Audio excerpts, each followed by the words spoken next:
I'm sure everyone listening is aware of what's going on in China and Taiwan and all that. So seemingly we have like Well, wait a potential. minute, wait a minute. Let's stop for a second. What do you think is happening in China and Taiwan? Please tell me.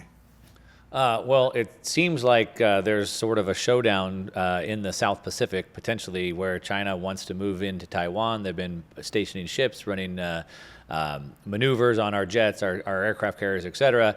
And we don't know what's going to happen, but it seems tense, I guess is my guess. But I Well, guess, let me tell you what I yeah, think. please. First of all, I don't see any evidence for any Chinese aggression aimed at Taiwan. I see the Chinese who have expressed the view that if we put forces on Taiwan, if we put missiles on Taiwan, that's a red line. They will go to war. Sort of like Russia saying if you put missiles in Ukraine, like they don't want them on their borders, I guess. Yeah, I think that's a fair analogy. I think also that President Xi made it very clear that if Taiwan declares its independence, in other words, it no longer accepts the truth that Taiwan is part of the Chinese nation, that it decides to strike out entirely on its own, then there will be a war. Now, I personally don't see any evidence right now that the people on Taiwan want any kind of war. I've looked at the political structure there and the parties involved. All of them have backed away from this notion of independence. If anything, the pro-Beijing or pro-Chinese mainland parties are probably going to win the coming election. That means that you could have a peaceful reunification sooner rather than later between Taiwan and China. So the question is, where do we fit in? What are we trying to do? And we are operating in their seas, in their waters.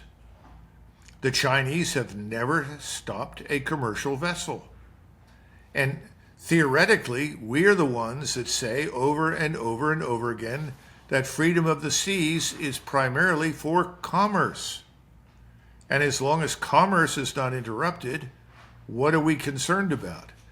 Somebody said, well, what about Vietnam? The Vietnamese have disputes with the Chinese. Yes, they do. The Vietnamese have built fortifications or military installations on 29 islands in the South China Sea that they claim stake out areas of the South China Sea which are Vietnamese.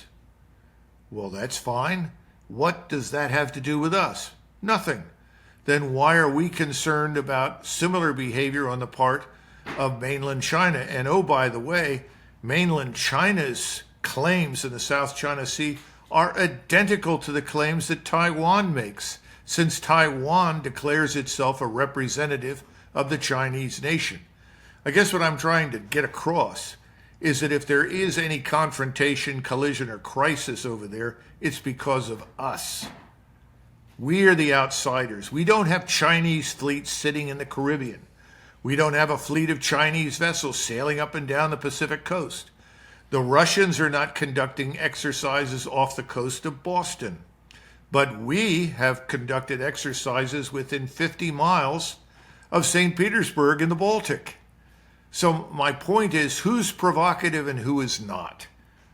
Has the U.S. had that stance since World War II? Sort of, Peter Zeihan makes the case that the U.S. was sort of policing the world to the point you made about free commerce, right? So sort of kept the oceans clear, policed the world since World War II.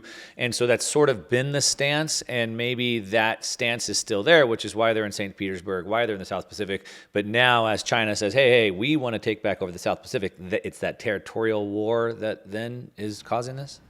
Commercial access does not require U.S. military occupation of any land or sea lanes. But In other words, the notion that we have to control the Strait of Malacca, which is a critical junction for the movement of commercial vessels to and from China up through the South China Sea, is absurd. We don't need to do that. Now, have there been pirates there? Yes.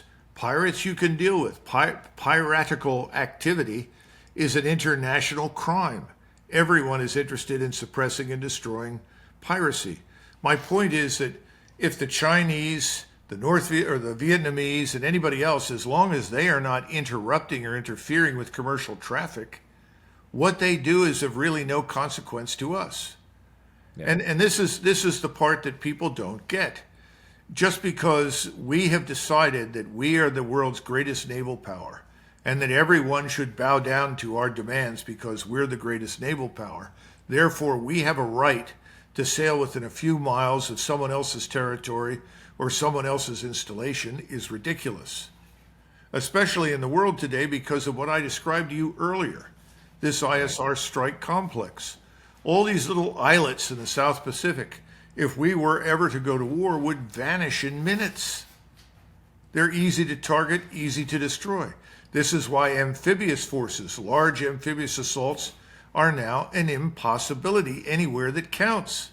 If you try to assemble a large amphibious task force, everybody will watch it on their home televisions via satellite TV.